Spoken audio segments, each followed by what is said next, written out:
From Interfaith Alliance, this is State of Belief Radio. I'm your host, Reverend Welton Gaddy. With record-setting heat waves across the country, it's not difficult to get people talking about climate change. Of course, the subject is far more complicated than average yearly temperatures. For many, this once scientific realm of data and analysis has long ago turned into a peculiar religion, with many conservatives portraying climate alarmists as un-American socialists bent on taking away their SUVs, and progressives viewing the skeptics as misguided slaves of evil petroleum companies and their representatives in government. It's the perfect recipe for an uninformed debate and ultimately a stalemate. There has to be a way to talk about this beyond just beliefs. And this past week, the prestigious Berkeley Earth Surface Temperature Study Group at the University of California made headlines when it released the results of an analysis of 14.4 million temperature readings dating back to 1753. For the justifiably cynical among us who have noted the frequent impact funding sources seem to have on scientific study outcomes these days, it was worth noting that Berkeley Earth receives major support from the Charles G. Koch Charitable Foundation. So petrodollars help pay for this. Now, does that add a special legitimacy so often missing from today's politically charged climate? No pun intended. Here to talk about the study is Berkeley Earth founder and scientific director Richard Muller, who is an astrophysics professor at the university and was a 1982 recipient of a MacArthur Foundation Genius Grant.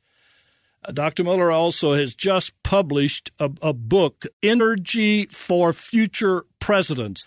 Dr. Muller honors us by coming on State of Belief Radio, and Dr. Muller, I welcome you to this show. Oh, I'm honored to be here myself. Thank you very much. You've made headlines with a piece in the New York Times that signaled a significant shift in your own personal views on climate change. If you would, talk about that just a moment. Well, I thought your introduction was spot on, that this has become a religious debate.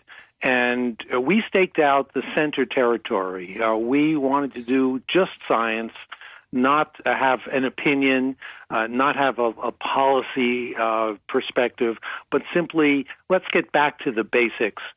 The skeptics in this field, several of them had raised legitimate issues, and I recognize that. And because I recognize that, we won some respect in the skeptic community. At the same time, some very good work had been done in the climate community, and we needed to bring these together. So about 2.5 years ago, we had raised enough money to begin a serious scientific study of the key data, which is the global warming data, its thermometer data, as you said, going back to 1753. Incidentally, some of those earliest temperature measurements were made by Thomas Jefferson and Benjamin Franklin, who built their own thermometers. My goodness. They are probably some of the best measurements we have in that entire era. Huh.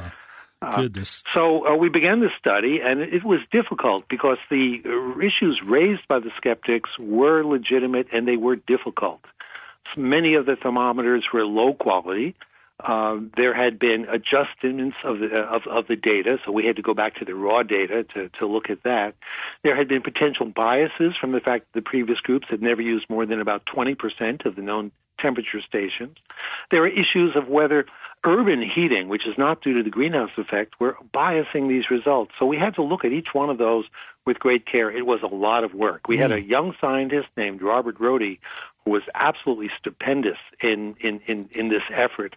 We adopted what we decided were the best statistical methods. These are things that were well adapted to the problem. And because of that, and our ability to use all of the data using these methods, we were able to create, in the end, a plot of temperature versus time that, to me, was absolutely stunning. So where in that process, or at the end of the process, where did something click that changed your mind, and how did your mind change? Well, the first thing was that we actually did see a temperature rise. Now, before we did this, I wasn't sure whether there had been or not. The issues raised were so severe that it was plausible there was a temperature rise, but the scientific evidence, in my mind, was weak. So that was about a year ago, 9 months ago. We saw the temperature rise, and we announced that we are now confirming that indeed the temperature has been going up. But only in the last 3 to 6 months were we able to push this back to 1753. Now we have this really long record, much longer than anybody has ever had before. And there were several big surprises in it. We could see volcanic eruptions, big volcanic eruptions just stood out. Their fingerprints were right there. But we found the effects were always very short-lived. So they were there. There was a signature of them, or a fingerprint, if you will, but they were short-lived. We looked for the effect of the sun because the predominant alternative theory was that it was variability in the intensity of the sun that was changing the climate. But the sun has a definite fingerprint, too, based on measurements of sunspots that have been going all the way back to Galileo. So we could look for that, and it was absent. Finally, when I took the known carbon dioxide record and laid a template of that on top of our temperature change, it was a perfect fit. It was stunning to me. The fit was so good. Basically, I said, wow. At this point, I wouldn't say I changed my mind. I developed my opinion.